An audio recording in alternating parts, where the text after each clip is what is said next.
Hello and welcome to another episode of We're Not Nerds. And this week we're talking about a new game called The Beginner's Guide, written by the same guy who did the Stanley Parable, which we reviewed last week. Right.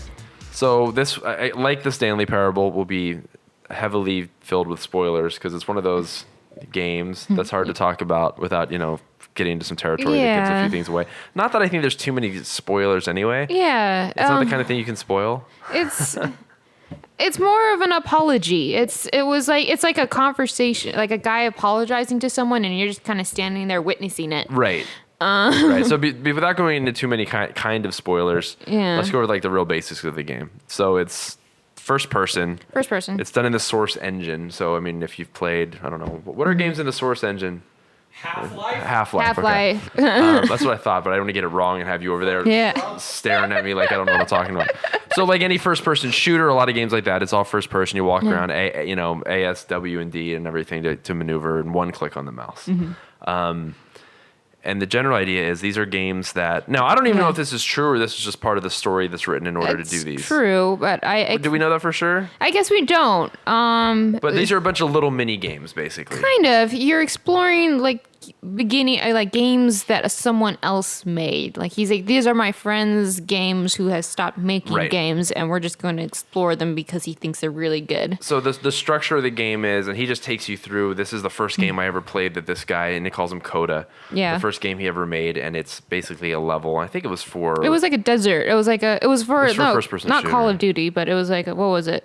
That's what I wanted to say, but I was... Call of Duty? One of those type games. A type of shooter game, yeah. A level for him. And it's very basic, and there's something's weird right away. There's boxes floating around, and the narrator tells you, oh, isn't this interesting? It shows that he's sort of doesn't do the standard thing, and he has some interesting ideas, stuff which like is that. why I really like this guy. And right.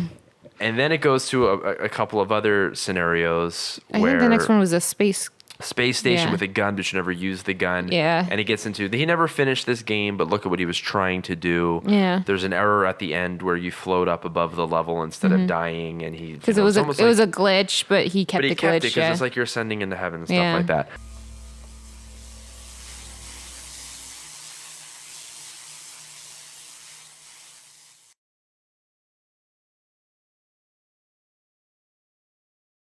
The beam causes you to start floating. And this is an important moment for him. Because yes, this is technically a glitch, but Coda identifies something human about it, like how small it makes you feel in the face of this larger chaotic system. So that's what the game is. So the game is going to take you through all these little mini levels and show you the evolution of Coda's game making. None of them are games. There's very few actual puzzles. Mainly you're just experiencing it. Yeah, mostly it's like going through a museum. You're seeing there's different art pieces. And what you said last week about Stanley Parable really jumped out here. I think it was even more true, which is this is like interactive art. I would rate it more as an art piece rather than a video game. It was almost like interactive art. It's like Pretty a performance much. art. Yeah. That's something you're experiencing and witnessing more than... Yeah, than actually playing controlling anything over. I mean, there's no challenge to it. There's no dying in it. Right. So it's almost not even an interactive movie because these are like individual exhibits. Yeah. That are linked together. So before we get into spoilers, because there's obviously more to say about this, what would you give this game out of our We're Not Nerds 5? As I told you guys, it's hard to review this game because I don't think there's a point to review it. I think he doesn't even want it to be reviewed necessarily. He doesn't want stars to it. It was just like a message. Care. We're doing it anyway. I mean, as a game, 1 out of 5 stars. As a game. Okay, and that's fair. As a game, because if you're going to call this a game, then If you're going to call this a video game, you can buy it in a video game store. I would give this a 0. A 0. And then I wanted to give it a 0.5 at the end because I thought maybe there's more going on here than I give it credit for. But I personally don't recommend it, and I'm going to start using some derogatory terms here, so that you can end it here if you want to go play, because we're going to hit spoiler territory. Yeah. I thought this game was pretentious as hell. I felt like it was one of those modern art pieces where someone takes a urinal, turns it on its side, and signs it, and everybody goes, "Ooh, wow, look how brave that is. Look how interesting." And I'm going, "No, I don't get it. Someone paint me a landscape." And my attitude to this was, I'm supposed to be impressed and think of all, as you walk through these levels, look how interesting he did this. There's a level, for example, where It's a very short level. It's basically 2 rooms, and then he goes, "But look at all the other stuff that's in it. If you hack the code basically and break down all and show what's beyond the walls, there's all this other other stuff." So that seems to be it, right? You walk down a corridor, you solve a puzzle, you get to the end. Simple enough. All right, now I'm going to modify the game again so that when you press enter, it'll remove all of the walls from this room.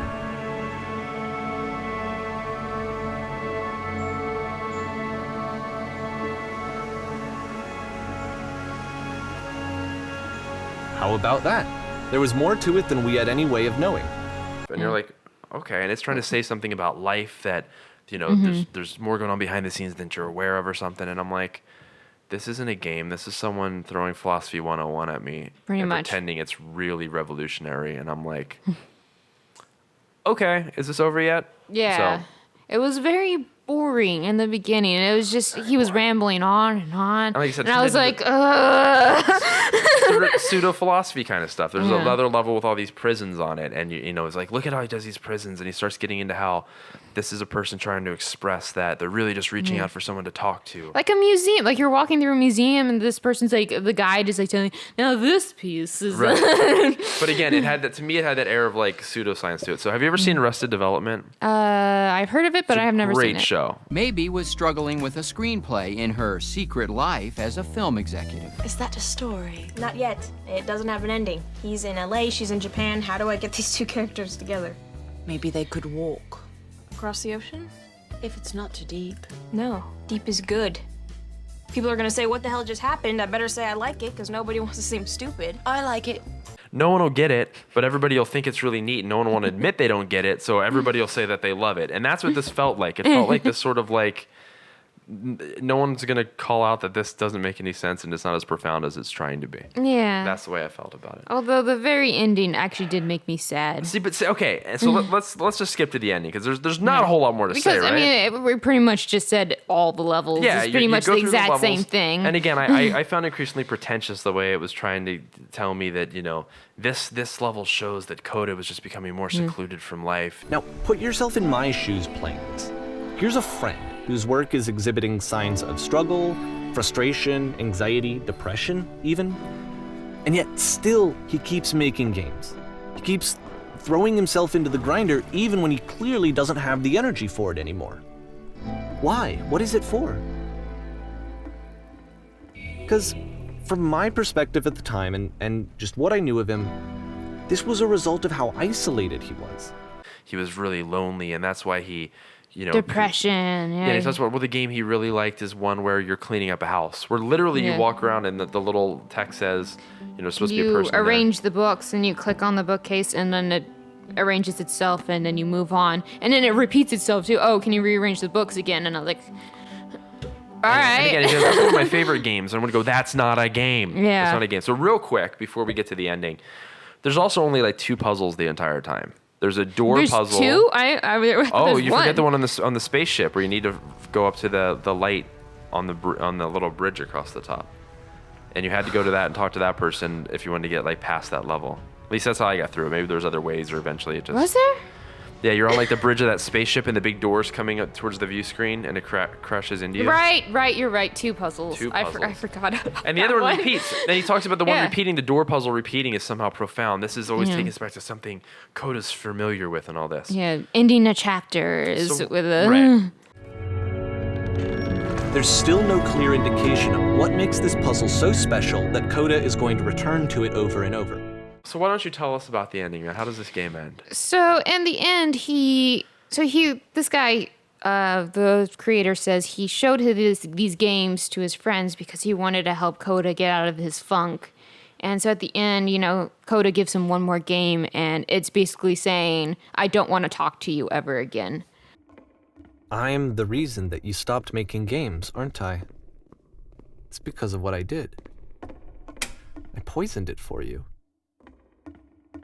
I don't think I ever told you this, but when I took your work and I was showing it to people, it actually felt...